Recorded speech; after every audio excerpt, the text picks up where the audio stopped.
कि वह मिथिलेश ठाकुर के कमाई से तुम मोदी के रथ को रोक लोगे? नामुमकिन है, नामुमकिन है, नामुमकिन का एक ही मूड है, नरेंद्र भाई मोदी, नरेंद्र भाई मोदी, नरेंद्र। जबान संभाल लो ताहिर मियां। आज के बाद मोदी को अगर मोदिया कहे तो भाजपा का कार्यकर्ता तुम्हारा जबान पर लगाम लगा देगा, कान खोल करके सुनने को। जनता आज मोदी पे गुमान करता है, वो जनता आज मोदी को भगवान मानता है। तुम 1 लाख में जो मोदी को बेचने चले हो, बुढ़ापा में तुम्हारा सारा नौह गिर जाएगा, दांत गिर जाएगा, अंधे हो जाओगे, बहरे हो जाओगे। कितना के कपार पर तेल थुपाए, अब कितना क्वार्टर मार के सुती है पते नहीं क्यों। गड़बड़ात बा, नगर संभारो गड़बड़ात बा। लेकिन आज नगर की मां ने जो अपने लाडले को यहां भेज करके जन समर्थन दिखाने का काम किया है, मैं उन मां को कोटि कोटि नमन करते हुए आपको प्रणाम करता हूं, सलाम करता हूं। और आपके जैसा बहादुर कार्यकर्ता आपने चिंता मुक्त करने का काम किया। जितना बंशीधर नगर, शहरी और ग्रामीण मिलाकर के हमारे कार्यकर्ता यहां बैठे हैं, मुझे लगता है कि ललटेन वाला का पूरा लोकसभा में इतना कार्यकर्ता से भेंट होगा क्या? भारतीय जनता पार्टी जिंदाबाद, नरेंद्र मोदी जिंदाबाद, बीडी राम जिंदाबाद। अरे पहुना तो चल गला थो ना, कहना चिंता करा। आज नगर उटारी के कार्यकर्ता के जोश उमंग जज्बा देख करके मैं कह सकता हूं कि मैंने लक्ष्मीकांत वाजपेयी जी के सामने जो लक्ष्य रखा था कि भानापुर विधानसभा 2 लाख पर, तो आज बंशीधर के कार्यकर्ता दिखा दिया 2 लाख पर, 2 लाख पर। अब रात के कितना के कपार पर तेल थुपाए, अब कितना क्वार्टर मार के सुती है पते नहीं क्यों। यह कार्यकर्ताओं का जोश, यह उमंग, वाकई आज मैं जोड़ रहा था, रास्ते में आ रहा था तो 11 दिन में मैंने कितना सभा किया है।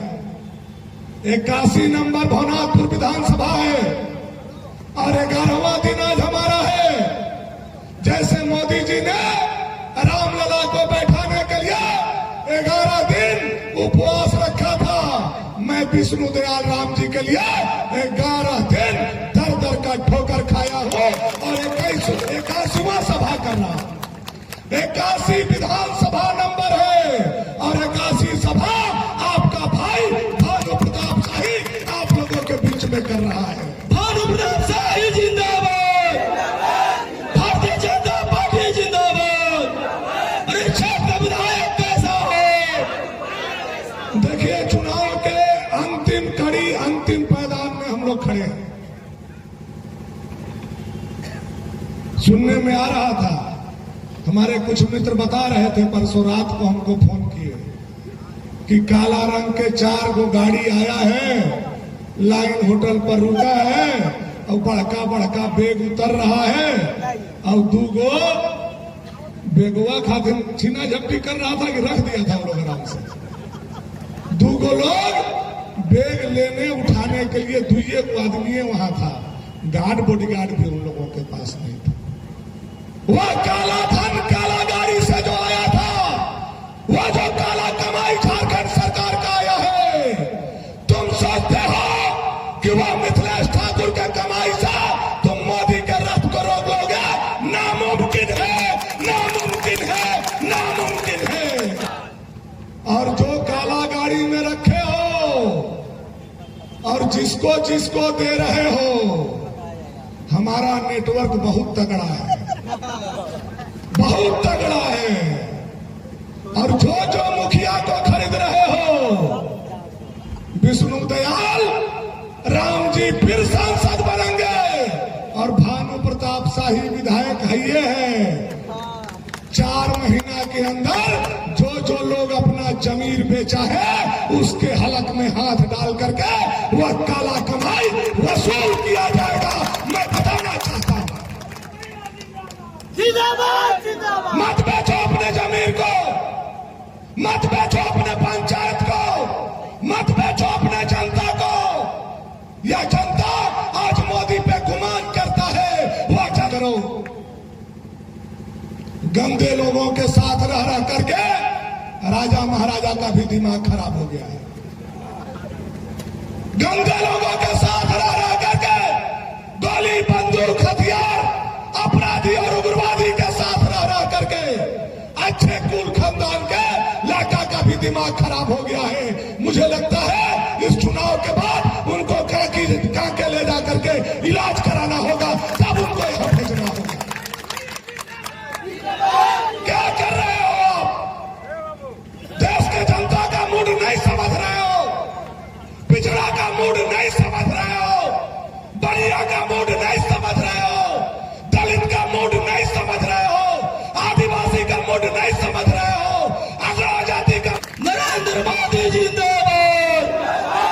सागो एक ही मूड है, नरेंद्र भाई मोदी। और बिलाई के तरह रास्ता काटते चल रहे हो।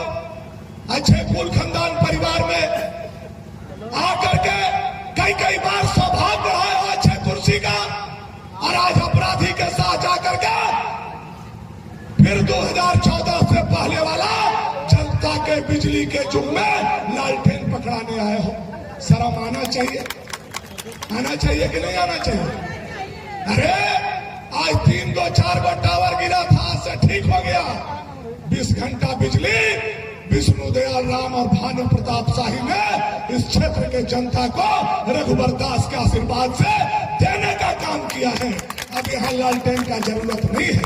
बीडी भानु जिंदाबाद, बीडी भानु जिंदाबाद। और आप इस बिजली के युग में हमारे व्यापारियों को लालटेन पकड़ा रहे हो, हमारे भविष्य को लालटेन पकड़ा रहे हो, हमारे युवा को लालटेन पकड़ा रहे हो, हमारी माता और बहनों के हाथ में लालटेन पकड़ा रहे हो। लालटेन किसको याद नहीं है? किसको याद नहीं है लालटेन? वही लालटेन है 2014 से पहले प्रभात खबर, दैनिक जागरण, हिंदुस्तान के एक लाइन छप जाता था, फलाना कॉमरेड के मारे जाने पर आज भारत बंद रहेगा, और नगर उटारी का शटर गिर जाता था। वह लालटेन का वो लोग सभी को याद है कि नहीं है मेरे भाइयों? याद है कि नहीं? क्या फिर से आप लालटेन युग लाना चाहते हो? सब लोग जानता है आज वही लालटेन युग हमारे व्यापारी चाणक्य जायसवाल परिवार, चाणक्य जायसवाल परिवार को जैसे कश्मीर में हमारे पंडितों को विस्थापित कर दिया गया था, वैसे ही आपके सर के ऊपर चाना गांव है, वहां से जायसवाल परिवार को विस्थापित करके नगर भेज दिया गया था। यह लालटेन का इतिहास है, यह लालटेन का कहानी है, और यही लालटेन का भूगोल है। वह लालटेन आज पकड़ाते चल रहे हो, वह लालटेन पकड़ाते चल रहे हो जो घूम घूम करके व्यवसायियों से ले भी मांगता था, हाथ पर बांध करके मारा है कई लोगों को, फैसला पंचायत के नाम पर कई सैकड़ों एकड़ जमीन में पानी बहवाया है। कौन भूल सकता है वह लालटेन के जमाना को? रात के अंधेरे में राइफल लेकर के जब लोग आते थे, जिसके घर में अनाज नहीं होता था उसको भी खाना बनाना पड़ता था। आज 10 लोग खाएंगे, आज 15 लोग खाएंगे, आज 20 लोग खाएंगे। वह लालटेन का जमाना जब याद आता है तो गरीब का भी रोआ खड़ा हो जाता है। यह मैं आपको बताना चाहता हूं। वह लालटेन का जमाना याद करो। लोल की घाट में सोंडीहा का बेटा सूरजदेव यादव को लाठी से पीट पीट के मारा और अंतिम में गोली मार करके हत्या कर देने का काम। वह लालटेन का युग याद करो। बगल के पुतुर में जयप्रकाश जैसा चमचमाता हुआ 6 फीट का होनहार युवा सैकड़ों लोगों के बीच में खड़ा करके यही ताहिर अंसारी गोली मार दिया। वह लालटेन का युग था, यह सारे लोगों को पता है। वह लालटेन का युग याद करो। हमारा कैलान के पंचायत में बीफन महतो को लाठी से पीट पीट करके मार दिया जो वहां के मुखिया थे, वह दिन याद करो। वह लालटेन आज फिर पकड़ाना चाहते हो। और तेजस्वी जी, आप आगे लालटेन के प्रचार करने, कौन मुंह से घुस गए महाराज झारखंड में? कौन मुंह से घुसे? आपके पिता ने कहा था कि झारखंड हमारे लाश पर बनेगा। अटल बिहारी वाजपेयी ने उसी दिन आपके लाश पर झारखंड बना करके झारखंड के लोगों को दे दिया था। फिर उस दिन जब लालटेन जनता बुझा करके झारखंड अलग ले लिया, फिर एक लालटेन पकड़ा करके क्यों हमें हमारा पुराना दिन हमको देना चाहते हो? बात करो, बात करते हो। मोदी महंगाई पे बात नहीं करते, हम महंगाई पर बात करने के लिए तैयार हैं। मोदी का सिपाही महंगाई पर बात करने के लिए तैयार है। बताओ आप एक चीज बताओ। उत्तर प्रदेश में 5 रुपया डीजल और पेट्रोल सस्ता क्यों है, और नगर उतारी में 5 रुपया डीजल और पेट्रोल महंगा क्यों है? इसका जवाब दो। कोई जवाब है तुम्हारे पास? तुम्हारे नेता के पास, तुम्हारे लोगों के पास कोई जवाब है तो मुझे बताओ। इसलिए कि वहां दोनों सरकार डबल इंजन का है। वहां के जनता को सस्ता पेट्रोल, सस्ता डीजल मिल रहा है, और यहां तुम्हारा आतंकवादी, उग्रवादी, अपराधी, परिवारवादी, सामंतवादी का सरकार है। इसलिए यहां के जनता का रोज प्रतिदिन लाखों रुपया चला जा रहा है, व्यवसायियों का लाखों रुपया चला जा रहा है। महंगाई का बात करते हो? ये कांग्रेस वाले महंगाई का बात करेंगे, ये लालटेन वाले महंगाई का बात करेंगे? बताओ मुझे, 2014 से पहले जब आपकी सरकार केंद्र में थी, यही किसान के बच्चे यहां बैठे हैं, कैसे हम धान बेचते थे? कैसे 5 रुपया, 5.5 रुपया, 6 रुपया से ज्यादा अगर कोई व्यापारी भी खरीदा होगा तो हमारे व्यापारी सबसे बढ़कर अड़तिया यहाँ बैठे हुए हैं। आनंद जी खरीदे हैं क्या? 5 रुपया से ऊपरे कहियो धान खरीदे 2014 से पहले?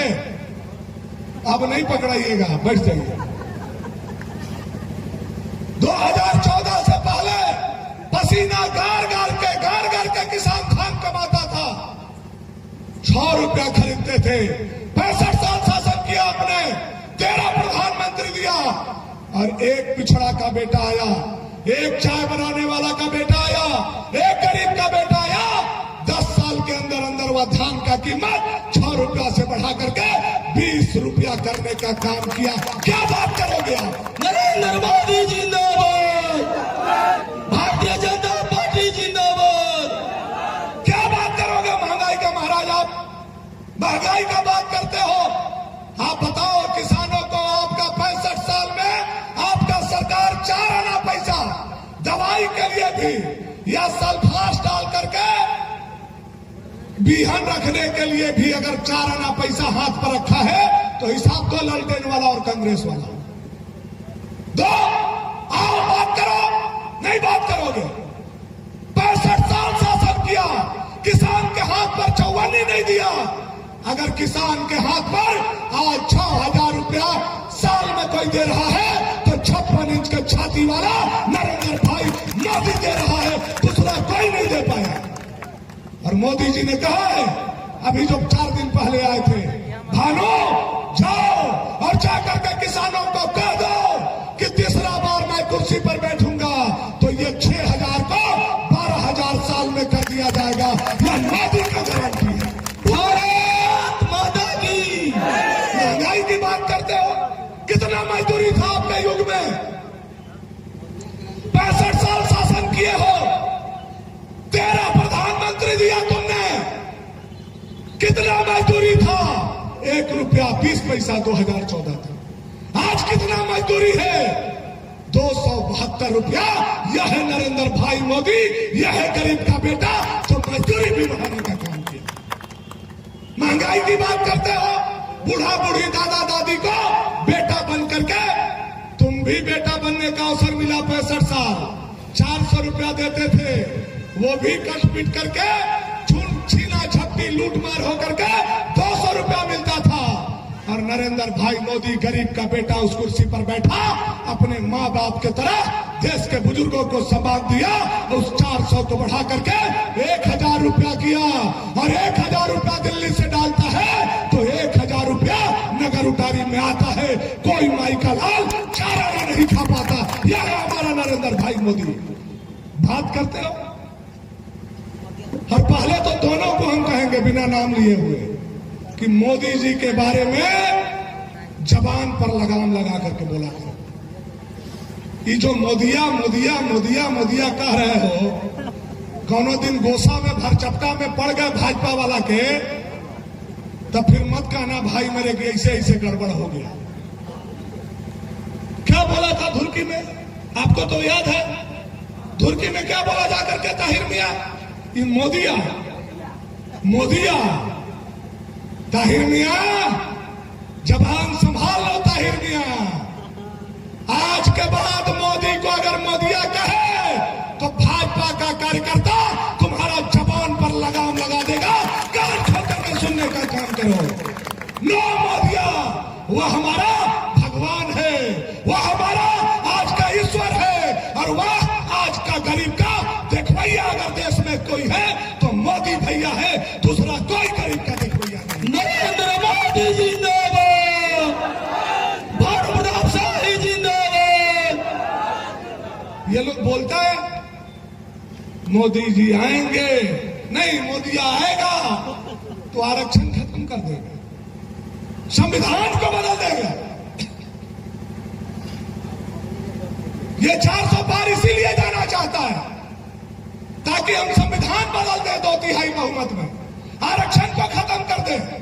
मोदी जी ने लाल किला से कहा है, मोदी जी ने डाल्टनगंज में कहा है, मैं नहीं, मेरा 7 पीढ़ी उतर करके आ जाएगा तो बाबा भीमराव अंबेडकर साहब का बनाया हुआ संविधान कोई माई का लाल नहीं बदल सकता है, आरक्षण कोई खत्म नहीं कर सकता है। बाबा साहब अमर रहे, डॉक्टर भीमराव अम्बेडकर अमर रहे। और ये जो किताब लेकर के राहुल पप्पू मियां दिखाता है टीवी में खड़ा होकर के, ये संविधान बचा लो, बताओ राहुल मियां कितना बार उसमें संशोधन हुआ, बताओ, है हिम्मत तो बताओ देश के सामने। उसमें 130 बार संशोधन हुआ, और 130 बार में 100 से अधिक बार कांग्रेस ने उस संविधान में संशोधन करके संविधान को कलंकित किया। बाबा भीमराव अंबेडकर का एक दिन में इमरजेंसी लगा करके 30 संशोधन कर डाला था इंदिरा गांधी ने। जितने पढ़े लिखे लोग हैं सबको पता है, उस समय काला दिवस काला दिन मनाया गया। आप संविधान के धज्जे उड़ाते हो और भाजपा पर आरोप लगाते हो, शर्म नहीं आता है? बाबा भीमराव अंबेडकर जिन्होंने संविधान बनाया, उनको सम्मान तक नहीं दिया आपने, इज्जत नहीं दी। बाबा भीमराव अंबेडकर जब लड़ रहे थे मुंबई सेंट्रल से, आप लोग कांग्रेस के लोगों ने, उस समय तो भाजपा नहीं था, उस समय कांग्रेस के लोगों ने अंबेडकर जी के खिलाफ अपना कैंडिडेट उतारा। और चले जाओ नेशनल यूनिवर्सिटी दिल्ली में, आज भी दस्तावेज है। देश में अगर बाबा भीमराव अंबेडकर को कोई गद्दार कहा तो यह कांग्रेसियों ने बाबा भीमराव अंबेडकर को भी गद्दार कहने का काम किया मेरे साथ। यह दस्तावेज है, मैं जो भी बोल रहा हूं रिकॉर्ड बोल रहा हूं। अगर मैं नहीं साबित कर पाऊंगा तो आप मेरे ऊपर केस कर देना। बाबा भीमराव अंबेडकर जब गुजर गए, जब उन्होंने अपना शरीर त्याग दिया, उनके अनुयायी जवाहरलाल जी के यहां गए, गिड़गिड़ाते रह गए, 2 गज जमीन दे दो, बाबा साहब को यहां स्मारक बनाना है। राहुल मियां आपके परनाना 2 गज जमीन तक बाबा भीमराव अंबेडकर को देने का काम नहीं किया, यह इतिहास कभी भूल नहीं सकता है। आपके नाना ये जवाहरलाल नेहरू अपने भारत रत्न ले लिए, इंदिरा जी अपने भारत रत्न ले ली, और राजीव जी को मरने के बाद पीवी नरसिम्हा राव जी ने दे दिया। किसी ने बाबा भीमराव अंबेडकर को नहीं दिया भारत रत्न। अगर उनको कोई भारत रत्न दिया तो स्वर्ग में विराजमान अटल बिहारी वाजपेयी ने उनको भारत रत्न देकर के सम्मानित करने का काम। अटल बिहारी वाजपेयी अमर रहे, अटल बिहारी वाजपेयी अमर रहे। भारत माता के, भारत माता के। जब मोदी जी की सरकार बनी, बाबा भीमराव अंबेडकर जहां जन्म लिए, बाबा भीमराव अंबेडकर जहां प्राइमरी एजुकेशन प्राप्त किए, बाबा भीमराव अंबेडकर जहां हायर एजुकेशन लंदन में प्राप्त किए, बाबा भीमराव अंबेडकर ने जहां संविधान लिखा, और बाबा भीमराव अंबेडकर जहां समाधि लिए, पांचों स्थल को अगर पंच तीर्थ स्थल बना करके कोई माथा टेका तो हमारा 56 इंच के छाती वाला नरेंद्र भाई मोदी ने टेकने का काम किया। वैसे भगवान देवतुल आदमी पर आप कहते हो हम संविधान बदल देंगे। अगर सुनना चाहते हो, हिम्मत है तो सुनो। मोदी ये बात नहीं बोलेंगे, लेकिन भानु प्रताप शाही उनका एक सिपाही ये बात बोल सकता है। हम संविधान बदलने के लिए नहीं, आरक्षण बदलने के लिए नहीं, हम 400 पार जरूर होना चाहते हैं। न हम आरक्षण बदलेंगे, न हम संविधान बदलेंगे। मोदी अगर 400 पार करेंगे तो हम पाकिस्तान का नक्शा बदलेंगे। इसलिए 400 पार जाना चाहते हैं, इसलिए 400 पार जाना चाहते हैं। और सुनना चाहते हो कुछ? मुझे नहीं लगता है कल 12 बजे से पहले नींद खुलेगा आज के डोज से। आज का जो हाई एंटीबायोटिक हम दिए हैं, दोनों मियां, ताहिर मियां और राजा मियां, कल शाम तक नींद नहीं खुलेगा तुम लोगों को। बात करते हो महाराज, कहीं के गुस्सा दिलाते हो। अरे हम आपके नेता को तेजस्वी जी बोल रहे हैं, राहुल जी बोल रहे हैं, आप हमारे नेता को अनाप शनाप बोलते चल रहे। क्या सोच लिए? बिना हाथ जोड़ के हम लोग हैं क्या? चूड़ी पहन के बैठे हैं क्या? अरे सम्मान के साथ, इज्जत के साथ सबको पेश आना चाहिए। और सुनना चाहते हो तो सुनो। बाबर ने 1 साल में 3 मंदिर गिराया था। 1 साल में भगवान राम का अयोध्या में, भगवान कृष्ण का मथुरा में, ज्ञानवापी का काशी में। 1 साल में 500 साल पहले 1 साल के अंदर अंदर तीनों मंदिर गिराई गई थी। हम मोदी जी को 400 पार इसलिए करना चाहते हैं कि अयोध्या तो झांकी है, काशी मथुरा बाकी है। काशी मथुरा बाकी है, बाकी है। और जैसे प्रभु रामलला का भव्य मंदिर बना है अयोध्या में, हम 400 पार करके प्रभु कृष्ण को भी जंजीर से मथुरा में छोड़ाएंगे, और वैसा ही भव्य मंदिर मथुरा में बनाएंगे। ज्ञानवापी का आधा लड़ाई जीत गए हैं बहादुर, और बुलडोजर बाबा कपार पर है। ज्ञानवापी तो खुल के रहेगा, मोदी बैठेंगे और बहुत जल्द ज्ञानवापी दर्शन के लिए खुलेगा। दुनिया का कोई ताकत नहीं रोक सकता है। और सुनना चाहते हो कि हो गया? काहे 400 पार, काहे 400 पार? अब इतना तो कोई नहीं बोला होगा हिंदुस्तान में जितना आज हम बोल दिए। आओ बोलोगे तो आओ बोलेंगे। हर आज तो हमको लगता है कि आज के बाद प्रचारे बंद हो जाएगा। नहीं, वो लोग को बोलने का मौका नहीं मिलेगा। यही चलते ही टाइम हम रखे थे, हम करे व्यापारी के मीटिंग तो इहो लोग बुला लिया व्यापारी के मीटिंग। हमको लगता है कि हम हाफ पैंट पर घूमेंगे तो ये लोग कच्छी गंजी पर घूमने लगे। क्या तमाशा है रे भाई? अपना कुछ विवेक उवेक भगवान दिया है कि नहीं दिया है राजनीति करने को? खाली नकलें करते रहोगे जिंदगी भर। जनता के टेम्परामेंट को समझो, पब्लिक के सेंटिमेंट को समझो। आज देश की जनता, गरीब, दलित, पिछड़ा, अकलियत, किसान, नौजवान, हिंदू, मुसलमान, महिला, पुरुष, बच्चे सब मोदी के साथ खड़े हैं। हाथी के पांव में देश अपना पांव देख रहा है, और देश अपना वोट नहीं खराब करेगा। मोदी के साथ चलेगा और मोदी को कुर्सी पर बैठाएगा। का